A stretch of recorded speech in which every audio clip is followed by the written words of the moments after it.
Vähemalt vanakooli näitlejad ütlevad, et kõik algab näiteks jalanõudest. Kas tunned, et rõivastel on miski tähtsust su elus?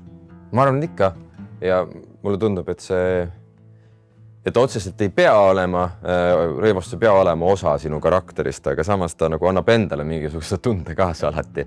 Et kui sa lähed ikkagi dressides linna peal, siis sul tekib mingi tunne. Kui sa lähed pusa ja viigipükstega, siis sul tekib mingi tunne. Kui sa lähed täitsa ülikonnast, tekib uus tunne. Et vähemalt vanakooli näitlejad ütlevad, et kõik algab näiteks jalanõudest, iga rolli lahendus. Et sa paned need jalga, siis hakkad tundma, et kuidas sa kõnnid, sa hakkad nagu tasapisi, okei, see viib mind õigesse kohta, kuni sa leiad lõpuks õiged jalanõud. Ja sama on ka riietusega, et alati näitleja ootab hästi kaua seda, et kui ta saaks endale lõpuks kostüümi selgest, et see hakkab teda nagu dikteerima, et mul on siin lips, see on oluline, ma tunnen, et midagi, uur võiks ka veel olla, et siis ma saan nagu veel midagi vaadata.